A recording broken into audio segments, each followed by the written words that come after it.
देखो बच्चों, question number 5 में ये कह रहे हैं कि तुम्हारे पास ना एक टेंजेंट है, ठीक है। Suppose this is point P पे टेंजेंट है, ये ए बी है, ये सर्कल को पॉइंट पी पे टच करती है, ठीक है। तो यहाँ पे दिस इज योर टेंजेंट, ठीक है, A B is your tangent, ठीक। ये कह रहे हैं अगर मैं इस पर एक परपेंडिकुलर ड्रॉ करती हूँ, ठीक है, तो वो परपेंडिकुलर जो है सेंटर से ही पास होगा, ठीक है। ये परपेंडिकुलर ड्रॉ करा, ये सेंटर से पास होगा। ये तुमको प्रूफ करना है कि सिर्फ सेंटर से ही पास होगा, कहीं और से पास नहीं होगा, इसके ऊपर परपेंडिकुलर, ठीक है। तो देखो बच्चों, अब हमको पता है ये तुम्हारा सेंटर है O, angle O P B is equal to 90 degrees. कैसे पता है हमको ये? क्योंकि देखो जो टेंजेंट होती है, थ्योरम 10.1 क्या कहती है, टेंजेंट जो सर्कल पे टच करती है पॉइंट ऑफ कॉन्टैक्ट पे, वहाँ पर 90 डिग्री एंगल बनता है ना। तो यहाँ पर हमने क्या लगाई, थ्योरम 10.1 लगाई, तो ये 90 डिग्री एंगल बन रहा है ओ पी बी, ठीक है, क्लियर है। अब हम क्या करेंगे बच्चों, इसमें एक अजम्पशन कर लेंगे, ठीक है। अज्यूम करते हैं, suppose this is point R, मैंने एक पॉइंट ले लिया आर, ठीक है। तो आर क्या है यहाँ पे, P R is perpendicular to A B.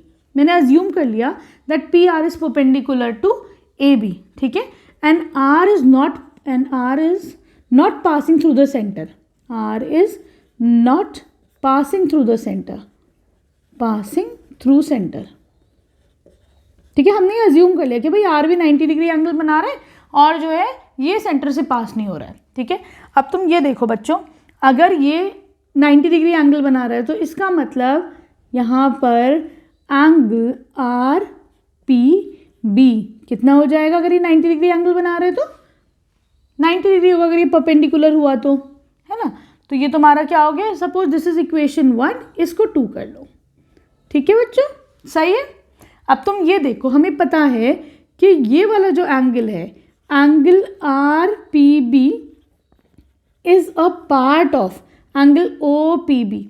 O P B बाहर है, आर पी बी उसके अंदर ही तो है, तो उसका पार्ट है ना, R P B is a part of angle O P B, ठीक है। तो ये तो कॉन्ट्राडिक्टरी चीज़ हो गई, अगर ये इसका पार्ट है तो दोनों इक्वल नहीं हो सकते ना, 1 and 2, है ना। Part can never be equal to whole, part can never be equal to whole. Part तो पूरे के बराबर नहीं हो सकता है, किसी चीज़ का हिस्सा उसके बराबर नहीं हो सकता है अनटिल एंड अनलेस वो वहीं से जा रहा हो, है कि नहीं, वो दोनों इक्वल हो, है कि नहीं। This implies that R and O coincides, ठीक है, एंड दिस इज कॉन्ट्राडिक्टरी। अब तो हमारा जो अजम्पशन था दिस इज कॉन्ट्राडिक्टरी, हमारा जो अजम्पशन था दिस इज नहीं, आवर अजम्पशन वाज कॉन्ट्राडिक्टरी, ठीक है। क्या लिखोगे तुम लोग, this contradicts R up, thus it contradicts our assumption,